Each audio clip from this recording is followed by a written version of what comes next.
ನಂದಗೋಕುಲದ ಫ್ಯಾಮಿಲಿಯ ಪ್ರತಿಯೊಬ್ಬರ ಕಡೆಯಿಂದನೂ ನಾವಿಬ್ರು ಹಾಯ್ ಹೇಳ್ತೀವಿ. ನೀವೆಲ್ಲ ಎಷ್ಟು ಪ್ರೀತಿ ಕೊಡ್ತೀರಾ ತಗೊಂಡೋಗಿ ಮನೆಯಲ್ಲಿ ಎಲ್ರಿಗೂ ಹಂಚ್ತೀವಿ. ತುಂಬಾ ಖುಷಿ ಆಗ್ತಿದೆ ಈ ನಿಮ್ಮ ಎದುರಿಗೆ ಬಂದಿಲ್ಲೋದಕ್ಕೆ. ನಂದಕುಮಾರ್ ಅವರು ಸೂಪರ್ ಆಗಿದ್ದಾರೆ. ಮೇಡಮ್ ಅವರ ಪ್ರಶ್ನೆ ಹೇಗಿದ್ದಾರೆ ಎಲ್ರಿಗೂ ತಿಳಿಸಿ ಅಂದ್ರು. ನಿಮ್ಗೆ ಗೊತ್ತಿರೋ ಹಾಗೆ ಮಾಧವನ ಮದುವೆ ಏನಾಗಿದೆ ಅದು ಬರೀ ಮಾಧವನ ಮದುವೆ, ಮಾಧವ ಪ್ರಿಯಾ ಅವರ ಮದುವೆ ಅಲ್ಲ, ನಂದಕುಮಾರ್ ಅವರ ಒಂದು ಕನಸು. ಸೊ ಅವರು ಆಸೆ ಪಟ್ಟಂತೆ ನಡೆದಿದೆ ಮದುವೆ. ಈಗ ಹೇಗಾಗ್ತಿದೆ ಏನಾಗ್ತಿದೆ ಅಂತ ನೀವು ಹೇಳ್ಬೇಕು. ಸ್ವಲ್ಪ ಜೀರ್ಣಿಸ್ಕೊಳ್ಳೋಕೆ ಕಷ್ಟ ಆಗ್ತಿರ್ಬೋದು.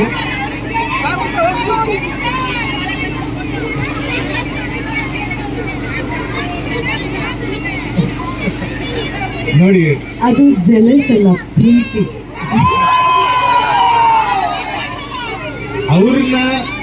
ಅವ್ರನ್ನ ಜಲಸ್ ಅಂತ ಅನ್ಕೊಂತ ಇದ್ದೀರಾ, ಆದ್ರೆ ಅವ್ರನ್ನು ಈ ಮನೆಯಲ್ಲಿ ಒಂದು ಭಾಗ ಆಗ್ಬೇಕು ಅಂತ ತುಂಬಾ ಆನೆಸ್ಟ್ ಆಗಿ ಪ್ರಯತ್ನ ಪಡ್ತಿದ್ದಾರೆ.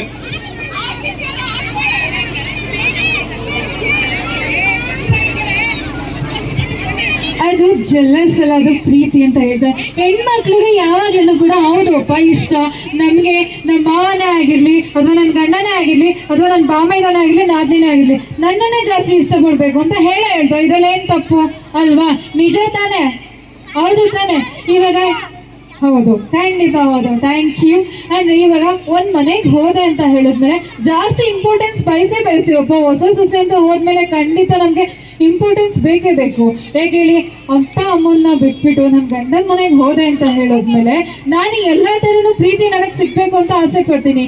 So it's not jealous, it's love. So ಪ್ರೀತಿಗೆ ಯಾವುದು ಕಣ್ಣಿಲ್ಲ. ಸೊ ಅದಕ್ಕೋಸ್ಕರನೇ ಎಲ್ಲಾ ತರ ಪ್ರೀತಿನೂ ಕೂಡ ನನಗೆ ಸಿಗ್ಬೇಕು ಅಂತ ನಮ್ಮ ಪ್ರಿಯಾ ಅವರ ಆಸೆ ಅಲ್ವಾ ಪ್ರಿಯಾ ಮೇಡಮ್?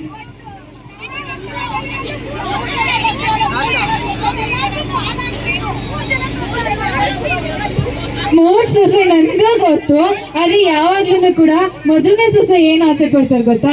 ಸೊ ನನ್ಗೂ ಅಷ್ಟೇ ಇಂಪಾರ್ಟೆನ್ಸ್ ಸಿಗ್ಲಿ, ಎರಡನೇ ಸೊಸೆಗೂ ಕೂಡ ಅದೇ ತರ ಇಂಪಾರ್ಟೆನ್ಸ್ ಸಿಗ್ಲಿ ಅಂತಾನು ಕೂಡ, ಮೂರನೇ ಸೊಸೆಗೂ ಕೂಡ ಅದೇ ತರ.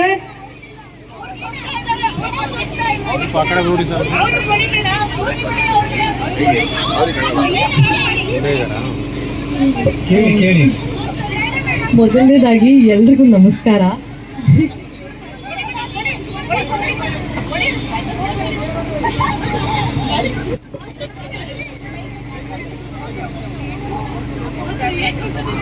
ಮೇಡಮ್, ನಂದಗೋಕುಲದಲ್ಲಿ 3 ಜನ ಸೊಸೆ ಅಂದ್ಮೇಲೆ 3 ಜನ ಮಕ್ಳಿಗೆ ಅವ್ರು ಯಾವ ತರ ಪ್ರೀತಿನ ಹಂಚ್ತಾರೋ ಸೊಸೆಗಳಿಗೂ ಅದೇ ತರ ಹಂಚ್ಬೇಕು. ಬಟ್ ನೀವು ಸ್ವಲ್ಪ ಜಲಸ್ ಪಡ್ತಾ ಇದೀರಾ. ಅವ್ರು ಕೊಡ್ತಾ ಇದ್ದಾರೆ ಅಲ್ವಾ, ಅವ್ರು ಮಾಡ್ತಾ ಇದಾರೆ, ಎಲ್ಲಾರ್ಗು ಒಂದೇ ತರ ಈಕ್ವಲ್ ಆಗಿ ನೋಡ್ತಾ ಇದಾರೆ ಅವರು. ಬಟ್ ನೀವು ಹಾಗೆ ಮಾಡ್ತಿಲ್ಲ. ಬಟ್ ಮೀನಾ ಅವ್ರಿಗೆ ಮಾಡ್ತಾ ಇದೀರಾ, ಅದಕ್ಕೋಸ್ಕರ ಕೇಳ್ತಾ ಇರೋದು. ನಾನು ಈ ಮನೆಗೆ ಬಂದು ಜಾಸ್ತಿ ದಿನ ಆಗಿಲ್ಲ. ಸೊ ಅದಕ್ಕೆ ನನ್ಗೆ ಅವ್ರು ಯಾರ್ಯಾರಿಗೆ ಎಷ್ಟು ಪ್ರೀತಿ ಕೊಡ್ತಿದ್ದಾರೆ ಅಂತ ಗೊತ್ತಿಲ್ಲ. ನನಗೆ ಏನ್ ಕಾಣಿಸ್ತಿದೆ ಅದನ್ನ ನಾನು ನಂಬ್ತಾ ಇದ್ದೀನಲ್ವಾ. ಸೊ ನನಗೆ ಆಸೆ ಏನು, ನಾನು ದೊಡ್ಡ ಸೊಸೆ, ನನ್ಗೆ ಆ ದೊಡ್ಡ ಸೊಸೆ ಸ್ಥಾನ ಬೇಕು ಅಂತ, ಸಿಗ್ಬೇಕು ಅಂತ. ನೀವು ಮದ್ವೆ ಆಗಿದ್ದೀರಾ ಅಂದ್ರೆ ಶಾಸ್ತ್ರೋಕ್ತವಾಗಿ ಮದ್ವೆ ಆಗಿದ್ದೀರಾ, ಅವರೆಲ್ಲ ಅದೇ ಲವ್ ಮ್ಯಾರೇಜ್ ಆಗಿದ್ದಾರೆ ಅನ್ನೋ ಫೀಲ್ ನಿಮ್ಗೆ ಅನ್ಸ್ತಿದೆ ಅಂತ ನಮ್ಗೆ ಅನ್ಸ್ತಿದೆ. ಬಟ್ ಇನ್ನೊಂದೇನ್ ಗೊತ್ತಾ ನೋಡಿ, ಅಂದ್ರೆ ಅದಕ್ಕೆ ನಾನೊಂದು ಉತ್ತರ ಹೇಳ್ತೀನಿ ನೋಡಿ. ಅವ್ರಿಗೆ ಹಾಗ ಅನ್ಸ್ತಿರೋದು ತಪ್ಪಲ್ಲ. ಯಾಕೆ ಅಂದ್ರೆ ಪ್ರತಿಯೊಬ್ಬ ವ್ಯಕ್ತಿನಲ್ಲೂ ಅದೊಂದು ಆಸೆ ಇರುತ್ತೆ. ಎಲ್ರ ಪ್ರೀತಿನೂ ನನಗೆ ಬೇಕು, ಎಲ್ರು ನನ್ನನ್ನು ಪ್ರೀತಿಸ್ಬೇಕು ಅನ್ನೋ ಒಂದು ಹಂಬಲ ಪ್ರತಿಯೊಬ್ಬ ವ್ಯಕ್ತಿನಲ್ಲೂ ಇರುತ್ತೆ. ಇವರಲ್ಲೂ ಇದೆ. ಆದ್ರೆ ಅದು ವ್ಯಕ್ತ ಆಗ್ತಿರೋ ರೀತಿ ನಿಮ್ಗೆ ಇಷ್ಟ ಆಗ್ತಿಲ್ಲ ಅಲ್ವಾ? ಅಂದ್ರೆ ಸ್ವಲ್ಪ ಕಷ್ಟ ಆಗ್ತಿದೆ ನಿಮ್ಗೆ ಅದು. ಅಂದ್ರೆ ಅವರು ಮನೆಯವ್ರ ಒಳಿತಿಗಾಗಿನೇ ಯೋಚನೆ ಮಾಡ್ತಿರೋದು. ಇವತ್ತು ನೋಡ್ಬೋದು ನೀವು, ಇವತ್ತಿನ ಎಪಿಸೋಡ್ ಅಲ್ಲಿ ಅವ್ರ ಬೋಂಡ ಏನಕ್ಕೆ ಕಿತ್ಕೋತಾರೆ ಅಂದ್ರೆ ಮನೆಯವ್ರದ್ದು ಹೈಜೀನ್ ಹಾಳಾಗ್ಬಾರ್ದು, ಅವ್ರ ಹೆಲ್ತ್ ಹಾಳಾಗ್ಬಾರ್ದು ಅಂತ. ಓಕೆ, ನಿನ್ನೆ ಎಪಿಸೋಡ್ ಏನಾಯ್ತು ಅಂತ ಹೇಳಿ. ಓಕೆ ನೋಡೋಣ, ನಿನ್ನೆ ಎಪಿಸೋಡ್. ನಂದ ಸರ್ ಇರ್ತಾರೆ, ಅವರು ಚಿಕ್ಕ ಮಗ ಎರಡನೇ ಮಗ ಕೇಶವ ಅವ್ರಿಗೆ ರೇಷನ್ ಅಂಗಡಿಯಲ್ಲಿ ಡೆಲಿವರಿ ಅವ್ರು ಕೊಡದೆ ಅವ್ರ ಹೆಂಡತಿ ಜೊತೆ ಕಾಫಿ ಕುಡಿಯಕ್ಕೆ ಹೋಗ್ತಾರೆ ಅಷ್ಟೇ. ಅದೇ ಎಪಿಸೋಡ್. ಇನ್ನು ಮುಂದೆ ನಾವು ನೋಡ್ಲಿಲ್ಲ. ಪ್ರಕಾರ ಮುಂದೆ ಹೇಗೆ ಹೋಗುತ್ತೆ ಅಂತ ಹೇಳಿ ನಮಗೆ. ಅಂದ್ರೆ ಅವರು ಸರ್ ಓವರ್ ಥಿಂಕಿಂಗ್. ನಂದ ಸರ್ ಅವ್ರ ಮಗನ ಬುದ್ಧಿ ಹೇಳ್ತಾರೆ, ಬೈತಾರೆ, ನೀನ್ ಅದ್ ಮಾಡಿ ತಪ್ಪು ಅಂತ ಹೇಳ್ತಾರೆ. ಅವಾಗ ನೀನಂಗೆ ಒಂದ್ ಸ್ವಲ್ಪ ಹರ್ಟ್ ಆಗುತ್ತೆ. ಇವತ್ತು ನಾನು ಬೋಂಡ ಕಿತ್ಕೊಂಡಿದ್ದೀನಲ್ವಾ, ಇವಾಗ ನಾಳೆ ಏನಾಗ್ಬೋದು?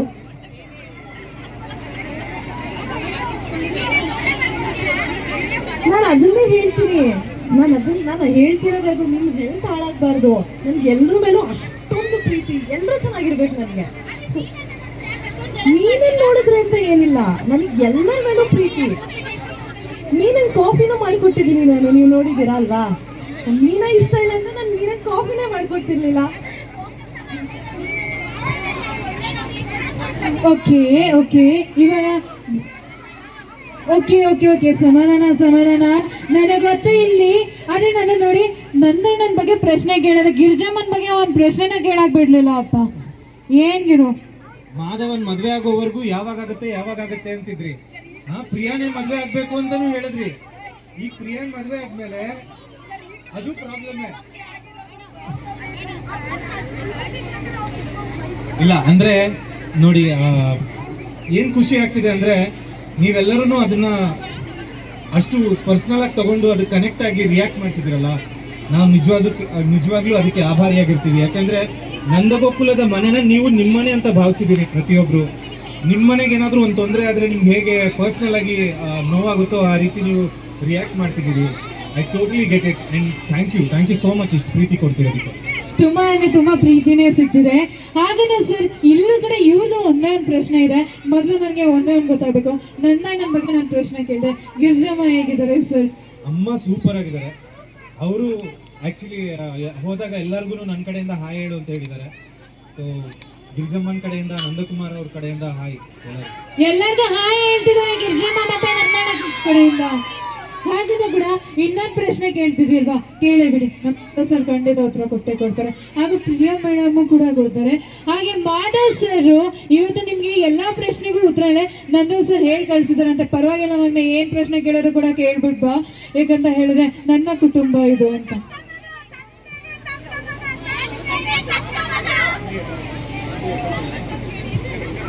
ಮೊನ್ನೆ ಎಪಿಸೋಡ್ ಅಲ್ಲಿ ಕಾಲೇಜ್ದು ಕಿರಿಕಾಯ್ತು ಅಂತ ಸ್ಟ್ರೈಕ್ ಮಾಡಿದ್ರಲ್ಲ, ನೀವು ಅತ್ತೆ ಮಾವಂಗೆ ಯಾಕೆ ಸಪೋರ್ಟ್ ಮಾಡಿದ್ರಿ? ಅವ್ರು ವಲ್ಲಭಂಗೆ ఎందుకు ಸಪೋರ್ಟ್ ಮಾಡ್ಲಿಲ್ಲ? ನೀವು ಮಧ್ಯಕ್ಕೆ ఎందుకు ಇಂಟರ್ಫಿಯರ್ ಆದ್ರಿ? ನೀವು ಮಧ್ಯಕ್ಕೆ ಏನಕ್ಕೆ ಇಂಟರ್ಫಿಯರ್ ಆದೆ ಅಂದ್ರೆ, ನಾನು ಮನೇಲಿ ಒಬ್ಳು, ಸರಿ ಓಕೆ, ನೀವು ಒಬ್ರು ಓಕೆ, ಬಟ್ ನೀವು ಸ್ಟೂಡೆಂಟ್ಸ್ ಸಪೋರ್ಟ್ ಮಾಡ್ಬೇಕು ತಾನೆ. ಅತ್ತೆ ಮಾವಂಗೆ ಸಪೋರ್ಟ್ ಮಾವಂಗೆ ఎందుకు ಸಪೋರ್ಟ್ ಮಾಡ್ಬೇಕಿತ್ತು? ಮಾವ ತಪ್ಪು ಮಾತಾಡಿರ್ಲಿಲ್ಲ ಅಲ್ಲ, ಅದಕ್ಕೆ ನಾನು ಮಾವನ ಬಟ್ ಸಪೋರ್ಟ್ ಏನೇ ಮಾಡಿದ್ದೀನಿ. ಆಗ್ಲಿ, ಬಟ್ ಸ್ಟೂಡೆಂಟ್ಸ್ ಸಪೋರ್ಟ್ ಮಾಡ್ಬೇಕಲ್ವಾ? ಬಟ್ ಅವ್ರು ಮಾಡಿದ್ರಲ್ಲಿ ಏನ್ ತಪ್ಪಿರ್ಲಿಲ್ಲ.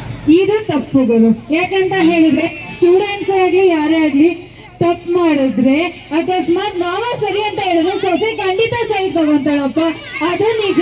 ಇದು ತಪ್ಪು. ಹಾಗೇನೆ ಇನ್ನೊಂದು ಪ್ರಶ್ನೆ ಇದೆ ಸರ್, ಎಲ್ಲಾರು ವೀಕ್ಷಕರಿಗಿಂತ ಇನ್ನೊಂದು ಪ್ರಶ್ನೆ. ಅಂಗಡಿ ಅಡ್ರೆಸ್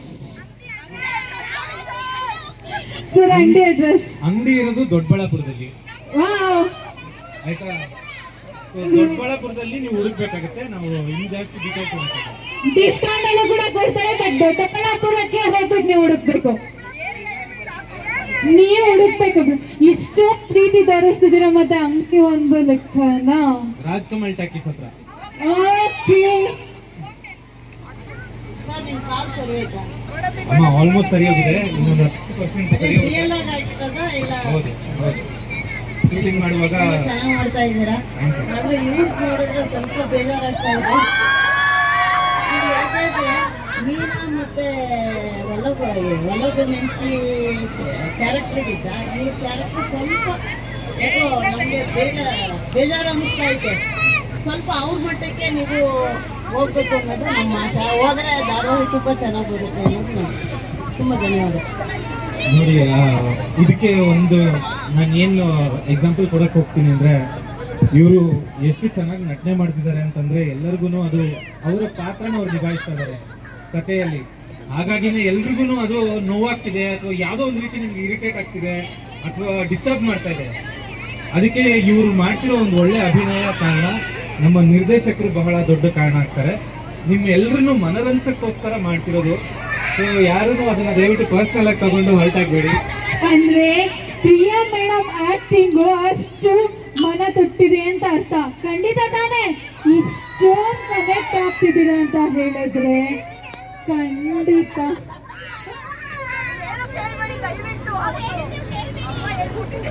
ಖಂಡಿತ ಕೇಳ್ತಾರೆ. ಈ ಸತಿ ಪ್ರಿಯಾ ಮೇಡಮ್ ಬಂದಿದ್ದಾರೆ, ನೆಕ್ಸ್ಟ್ ಸತಿ ಗಿರ್ಜಮ್ಮ ಕೇಳ್ತಾರೆ ನಮ್ ಸೊಸೆಗೆ ಅಷ್ಟೊಂದು ನೀವು ಅಯ್ಯೋ ಅನ್ಸೋದು ಅಂತ. ಯಾಕಂತ ಹೇಳಿದ್ರೆ ನಿಮ್ಗೆ ನೋಡಿ, ಒಂದು ಹುಡುಗಿ ಪ್ರೀತಿ ತೋರಿಸ್ಬೇಕು ಅಂತ ಹೇಳಿದ್ರೆ, ಒಬ್ಬ ಸೊಸೆ ಆಗಿ ಒಬ್ಬ ಹೆಂಡತಿಯಾಗಿ ಪ್ರೀತಿ ತೋರಿಸ್ಬೇಕು ಅಂದ್ರೆ ಡೈರೆಕ್ಟ್ ಆಗಿ ಹೋಗಲ್ಲ. ಅದು ಯಾವಾಗ್ಲೂ ಕೂಡ ವಾಲ್ಕೊಂಡು ಮೇಲಿಂದ ಕೆಳಗಡೆ ಸಮುದ್ರದಷ್ಟು ಪ್ರೀತಿ ಇದೆ. ಅದು ಸಮುದ್ರದ ತರನೇ ಪ್ರೀತಿ ತೋರಿಸೋದು. ಅದಕ್ಕೆ ನಾವನ್ನ ಹೆಣ್ಣು ಅಂತ ಕರೆಯೋದು, ಹೌದು ಅಲ್ವಾ? ಸೊ ಇಷ್ಟು ಬ್ಯೂಟಿಫುಲ್ ಆಗಿ ಏನೋ ತುಂಬಾ ಅಂದ್ರೆ ತುಂಬಾ ಚೆನ್ನಾಗಿ ಕನೆಕ್ಟ್ ಆಗಿದ್ದೀರಾ ಮನಸ್ಸು ಜೊತೆಗೆ. ಅದಕ್ಕೆ ಅವರು ನಿಮ್ಮನ್ನ ಪ್ರತಿ ಸತಿನೂ ಯಾಕೆ ಜೆಲಸ್ ಆಗ್ತಿದ್ದೀರಾ, ಯಾಕಂದ್ರೆ ನಿಮ್ಮ ಮನಸ್ಸಲ್ಲಿ ಅವರು ಕುತ್ಕೊಂಡಿದ್ದಾರೆ, ಅದಕ್ಕೆ ನಿಮ್ಗೆ ಅವರು ಜೆಲಸ್ ಆಗ್ತಿದ್ದಾರೆ ಅಂತ ಅನ್ನಿಸ್ತಿದೆ. ಬಟ್ ನೀವು ಯಾವಾಗ ಅವ್ರನ್ನ ಒಳಗಡೆ ಮನಸ್ಸೊಳಗಡೆ ಆಗಮನ ಮಾಡಿ ಡೋರ್ ಕ್ಲೋಸ್ ಮಾಡಾಯ್ತು. ಸೊ ನಿಮ್ಗೆ ನಂದ ಗೋಕುಲ ತುಂಬಾ ಅಂದ್ರೆ ತುಂಬಾ ಇಷ್ಟ ಆಗಿದೆ ಅಲ್ವಾ?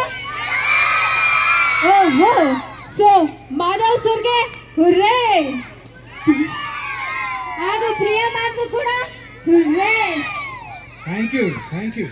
ಇವಾಗ ತುಂಬಾ ಅಂದ್ರೆ ತುಂಬಾ ಕನೆಕ್ಟ್ ಆಗಿದ್ದೀರಮ್ಮ. ಇವಾಗ ಕಾಣಿಸ್ತಿದೆ ಈ ಪ್ರೀತಿ, ಈ ಮಾತು.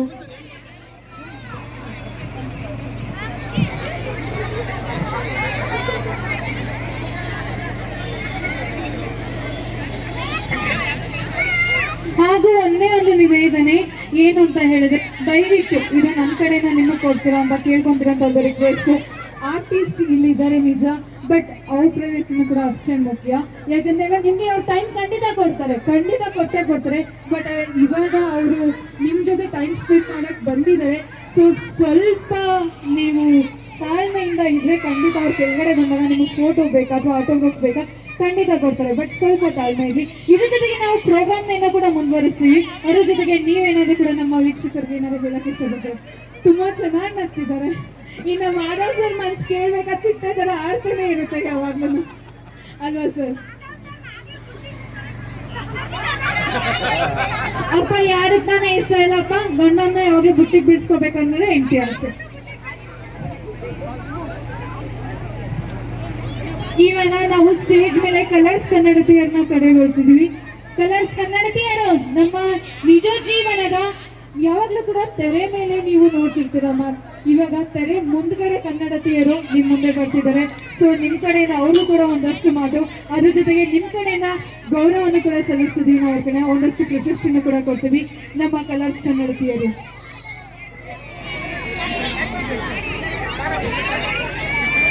ಮ್ಯಾಮ್, ಇನ್ನೊಂದು ಮಾತು ನಮ್ಮ ವೀಕ್ಷಕರಿಗೆ ನಿಮ್ಮ ಕಡೆಯಿಂದ.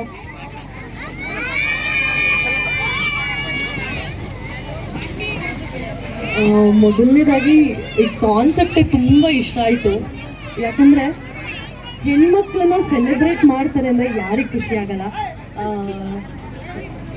ಎಷ್ಟೋ ಜನ ಹೆಣ್ಮಕ್ಳಿಗೆ ತಮ್ಮಲ್ಲಿರೋ ಒಂದು ಟ್ಯಾಲೆಂಟ್ ತೋರಿಸ್ಕೊಳ್ಳೋಕ್ಕಾಗಲಿ ಅಥವಾ ಅವ್ರಿಗೆ ಅನ್ಸಿದ್ದು ಹೇಳೋಕ್ಕಾಗಲಿ ಜಾಗ ಸಿಕ್ಕಿರಲ್ಲ. ಆ ವಿಷಯದಲ್ಲಿ ನಾನು ತುಂಬ ಪುಣ್ಯ ಮಾಡಿದ್ದೀನಿ.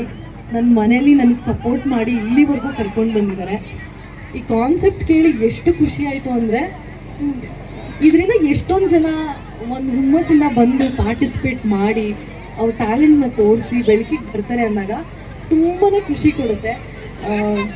ಒಂದು ಹುಡುಗಿಯಾಗಿ ಈ ಥರ ಒಂದು ಪ್ರೋಗ್ರಾಮ್ನ ಅಟೆಂಡ್ ಮಾಡ್ತಿದ್ದೀನಿ ಅನ್ನೋ ಖುಷಿ ಜಾಸ್ತಿ ಇದೆ ನನಗೆ. ಸೊ ಕಲರ್ಸ್ ಕನ್ನಡಗೆ ನಾನು ಥ್ಯಾಂಕ್ಸ್ ಹೇಳ್ತೀನಿ.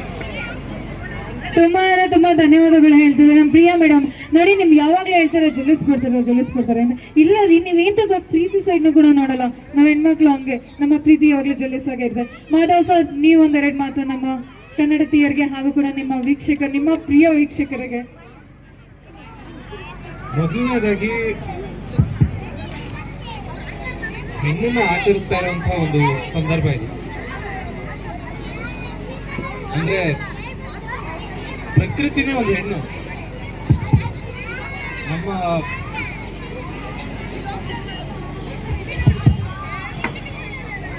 ಪ್ರಕೃತಿನೇ ಒಂದು ಹೆಣ್ಣು. ನಮ್ಗೆ ಜನ್ಮ ಕೊಡ್ತಾಳೆ, ನಮ್ಮನ್ನ ಸಾಕ್ತಾಳೆ, ಬೆಳೆಸ್ತಾಳೆ, ನಿಲ್ಲಿಸ್ತಾಳೆ. ಪ್ರತಿಯೊಂದು ಜೀವನದ ಪ್ರತಿಯೊಂದು ಭಾಗದಲ್ಲೂ ಹೆಣ್ಣು ಬಹಳ ಮುಖ್ಯ.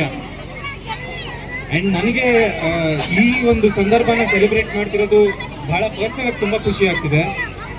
ಯಾಕೆಂದ್ರೆ ಅಮ್ಮ ಕಾಫಿ ಅಂತೀವಿ, ಪ್ರತಿಯೊಂದಕ್ಕೂ ಅಂದ್ರೆ ಒಂದು ಹೆಣ್ಮೇಲೆ ಡಿಪೆಂಡ್ ಆಗಿರ್ತಾನೆ ಗಂಡಸು. ತಾನು ಹೋಗಿ ಹೊರಗಡೆ ಕೆಲಸ ಮಾಡ್ಕೊಂಡು ಬರ್ತೀನಿ ಅನ್ನೋದನ್ನ ಮಾತ್ರ ತಲೆಯಲ್ಲಿ ಇಟ್ಕೊಂಡಿರ್ತೀವಿ ಹೊರತು ನಮಗೆ ಮಿಕ್ಕಿದ ಎಲ್ಲದರಲ್ಲೂ ಮನೆ ನೋಡಿಕೊಂಡು, ಮಕ್ಳನ್ನ ನೋಡಿಕೊಂಡು, ತಾನೂ ಕೆಲಸ ಮಾಡಿಕೊಂಡು ಜೀವನನ ಸಾಗಿಸ್ತಾ, ಎಲ್ಲದರಲ್ಲೂ ಗೆಲ್ತಾ, ಗಂಡಸನ್ನು ಗೆಲ್ಲಿಸ್ತಾ ಬಂದಿರೋ ಈ ಹೆಣ್ಮಕ್ಳಿಗೆ ನಿಜವಾಗ್ಲೂ ಮನಸ್ಫೂರ್ತಿಯಾಗಿ ಥ್ಯಾಂಕ್ಸ್ ಹೇಳ್ತೀನಿ. ನಿಮ್ಮಿಂದ ನಾವೆಲ್ಲರೂ, ಇದು ಸತ್ಯ. Thank you. Badge, Colors Kannadathi ಬ್ಯಾಡ್ಜ್ನ ಪ್ರಿಯಾ ಮೇಡಮ್ ಅವರು ತೋರಿಸ್ತಿದ್ದಾರೆ.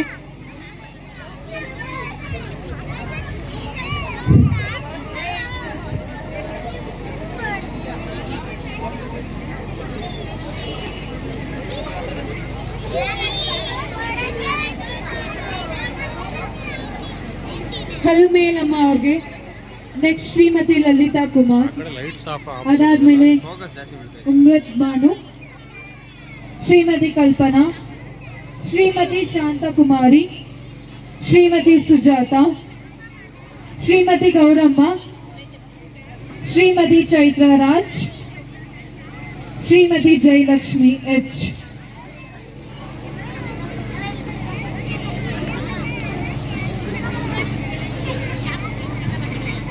ಹಾಗೂ ಶ್ರೀಮತಿ ಪವಿತ್ರ,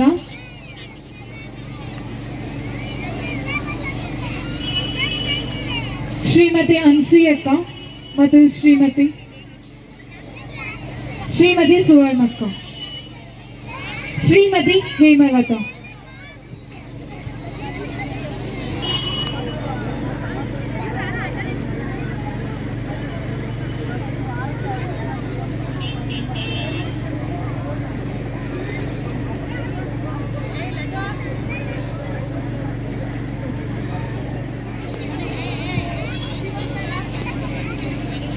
ಇವಾಗ ಎಲ್ಲರೂ ಕೂಡ ಏನಂತ ಆಸೆ ಪಡ್ತಿರ್ತಾರೆ ಗೊತ್ತಾ, ಹೆಂಗಿದ್ರು ಕೂಡ ಮಾಧವ್ ಸರ್ನ ಪ್ರಿಯಾ ಅವರು ಕತ್ಕೊಂಡು ಹೋಗ್ಬಿಟ್ಟಿದ್ದಾರೆ. ಇವಾಗ ನನಗೆ ಮಾಧವ್ ತರನೇ ಕೂಡ ಒಂದು ವರ ಬೇಕು ಅಂತ ಯಾರು ಕೂಡ ಮದುವೆ ಆಗಿಲ್ಲ, ಅವ್ರು ಕೂಡ ಆಸೆ ಪಡ್ತಿದ್ರು.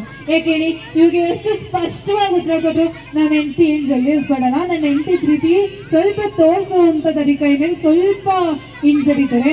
ಬಟ್ ಸ್ವಲ್ಪ ದಿನ ಆದಮೇಲೆ ಅದು ಕೂಡ ಸರಿ ಹೋಗುತ್ತೆ. ಅದಾದಮೇಲೆ ನೀವು ಕೂಡ ಇನ್ನೂ ಪ್ರಿಯಾ ಜೊತೆ ಕನೆಕ್ಟ್ ಆಗ್ತೀರಾ ಅಂತ. ಇವಾಗ ನಮ್ಮ ಮಾಧವ್ ಸರ್ ಸರ್ಟಿಫಿಕೇಟ್ ಒಂದಿಗೆ ಇವಾಗ ಗೌರವ ಸಲ್ಲಿಸ್ತಿದ್ದಾರೆ ನಮ್ಮ ಕಲರ್ಸ್ ಕನ್ನಡತಿ ಅವ್ರಿಗೆ.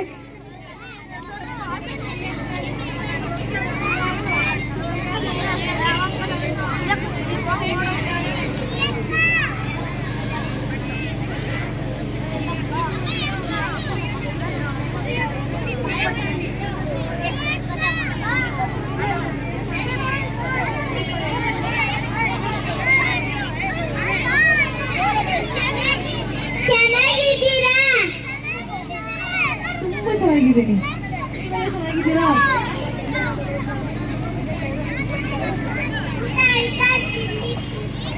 ಇಲ್ಲ, ನೀವು ಮಾತಾಡ್ಸ್ಕೊಂಡು ಹೋದ್ಮೇಲೆ ತಿಂತೀನಿ. ನೀವು ಮಾತಾಡ್ಸ್ಕೊಂಡು ಹೋದ್ಮೇಲೆ ತಿಂತಾರಂತೆ. ಮ್ಯಾಮ್ ಥ್ಯಾಂಕ್ಸ್ ಹೇಳ್ತಿದ್ದಾರೆ.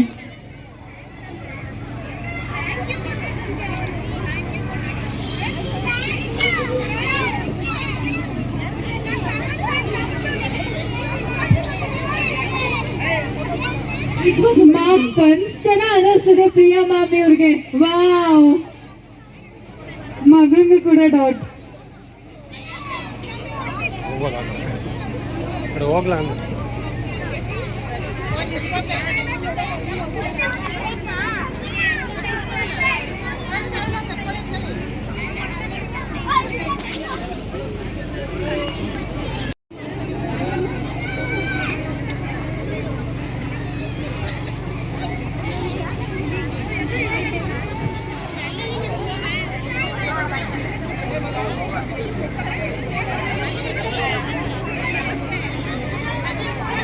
ತುಂಬಾ ಧನ್ಯವಾದ ನಮ್ಮ ಕಲರ್ಸ್ ಕನ್ನಡತಿಯರಿಗೆ. ಇಷ್ಟು ಸಮಯ ಮಾಡಿ ನಮ್ಮ ಜೊತೆ ಟೈಮ್ನ ಸ್ಪೆಂಡ್ ಮಾಡೋಕ್ಕೋಸ್ಕರ ಬಂದಿದ್ದೀರಾ. ನಿಮ್ಮ ಸಮಯನ ನಮ್ಮ ಜೊತೆಗೆ ಕಳಿಯಕ್ಕೆ ಬಂದಿದ್ದೀರಾ. ಧನ್ಯವಾದಗಳನ್ನ ಕೊಡ್ತಿದ್ದಾರೆ ನಮ್ಮ ಕುಣ್ಗಲ್ ಜನಗಳು. ಸರ್ ಹೇಗೆ ಫೀಲ್ ಆಗ್ತಿದೆ ಸರ್ ಕುಣ್ಗಲ್ಗೆ ಬಂದು? ತುಂಬ ಖುಷಿ ಆಗ್ತಿದೆ. ನಿಜವಾಗ್ಲೂ ನೀವು ಕೊಡ್ತಿರೋ ಪ್ರೀತಿಗೆ, ನೀವು ಎಷ್ಟು ನಮ್ಮನ್ನ ಇಷ್ಟಪಡ್ತಿದ್ದೀರಾ ಅನ್ನೋದು ನಿಮ್ಮ ಕೂಗಾಟದ ಮೂಲಕ, ನಿಮ್ಮ ಈ ಒಂದು ವಾರ್ಮ್ ವೆಲ್ಕಮ್ನ ಮೂಲಕ ನಮಗೆ ತಿಳಿತು. Thank you so much. ಹೀಗೆ ಪ್ರೀತಿಸ್ತೀರಿ. ನಂದಗೋಕುಲದಲ್ಲಿ ಇನ್ನೂ ಒಳ್ಳೊಳ್ಳೆ ಅಧ್ಯಾಯಗಳಿಂದ ನಾವು ಮತ್ತೆ ನಿಮ್ಮನ್ನ ಮನರಂಜಿಸ್ತಾ ಇರ್ತೀವಿ. ನಂದಗೋಕುಲ ಪ್ರತಿದಿನ ರಾತ್ರಿ 9 ಗಂಟೆಗೆ ನೋಡೋದನ್ನ ಮರಿಬೇಡಿ. ಲಾಂಚ್ ಆಗೋ ಸಮಯದಲ್ಲಿ ಶಿವಣ್ಣ ಅವರು ಒಂದು ಮಾತು ಹೇಳಿದ್ರು. ಅವ್ರಿಗೆ ನಂದಗೋಕುಲ ಪೋಸ್ಟರ್ ನೋಡಿದಾಗ ಅವರ ಫ್ಯಾಮಿಲಿ ನೆನಪಾಯ್ತು ಅಂತ. ನನ್ನ ಪ್ರಕಾರ ಈಗ ಪ್ರತಿಯೊಂದು ಕರ್ನಾಟಕದಲ್ಲಿರೋ ಪ್ರತಿಯೊಂದು ಮನೆಯಲ್ಲೂ ಎಲ್ಲರೂ ಆಸೆ ಪಡ್ತಿರೋದು ಅಥವಾ ನೆನೆಸ್ಕೊತಾ ಇರೋದು ಅವರ ಜೀವನದ ಒಂದು ನಂದಗೋಕುಲನ. So thank you. ಇಷ್ಟು ಪ್ರೀತಿ ಕೊಟ್ಟಿದ್ದೀರಿ. ಇದೇ ರೀತಿ ನಿಮ್ಮ ಪ್ರೀತಿ ಸದಾ ಇರಲಿ ಅಂತ ಕೇಳ್ಕೊತೀನಿ. ಇದೇ ರೀತಿ ನಾವು ಇನ್ನೂ ಒಳ್ಳೆ ಕೆಲಸ ಮಾಡ್ತಾ ಬರ್ತೀವಿ. Thank you. ಒಂದು ಕಿರುಕಾಣಿಕೆಯನ್ನು ತಂದುಕೊಂಡು ಬಂದಿದ್ದಾರೆ, ನಿಮಗೋಸ್ಕರ ಪ್ರೀತಿನ ತೆಗೆದುಕೊಂಡು ಬಂದಿದ್ದಾರೆ. ಆಗಲೂ ಕೂಡ ಕುಣಿಗಲ್ ಜನತೆ ಪರವಾಗಿನೂ ಕೂಡ ಸರ್, ಕುಣಿಗಲ್ ತುಂಬಾ ಇಷ್ಟ ಆಯ್ತು ಅಲ್ವಾ? ಮಾಧವ್ ಸರ್ ಮತ್ತೆ ಪ್ರಿಯಾ ಮಾಮಿ ಕೂಡ ಬಂದಿರೋದು. ಮತ್ತೆ ಮಾಧವ್ ಮತ್ತೆ ಪ್ರಿಯಾ ಅವರು ಮತ್ತೆ ನನ್ನ ಮುದ್ದು ಸೊಸೆ ಮತ್ತೆ ಮುದ್ದು ಮಗನಿಗೆ ಒಂದು ಜೋರಾದ ಚಪ್ಪಾಳೆ. ಶಿವಣ್ಣ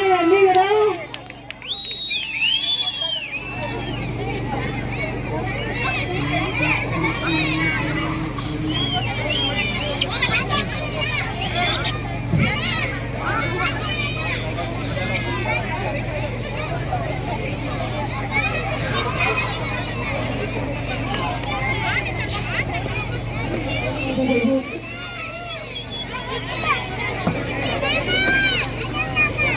ನಿಮ್ಗೂ ಕೂಡ ತುಂಬಾ ಮನಸ್ಪೂರ್ವವಾಗಿ ಧನ್ಯವಾದಗಳು ಸರ್. ನಿಮ್ಮ ಪ್ರೋಗ್ರಾಮ್ ಇದೇ ತರ ಬರ್ತಿರ್ಲಿ.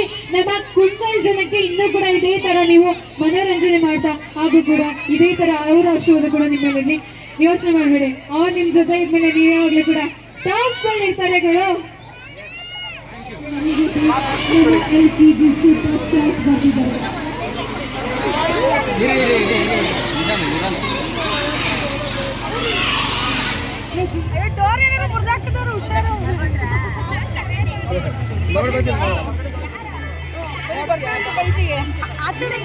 ಇಲ್ಲ ಮೇಡಮ್ ಜಾಗ ಬಿಡಿ.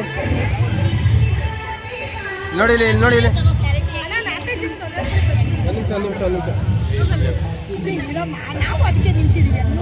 ಓಕೆ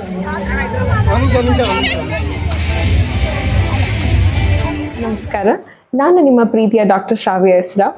ನೀವು ಭಾವಸಿಂಚನ ಯೂಟ್ಯೂಬ್ ಚಾನೆಲ್ಗೆ ಸಬ್ಸ್ಕ್ರೈಬ್ ಆಗಿಲ್ಲ ಅಂದರೆ ಇವತ್ತು ಸಬ್ಸ್ಕ್ರೈಬ್ ಆಗಿ. ಧನ್ಯವಾದಗಳು.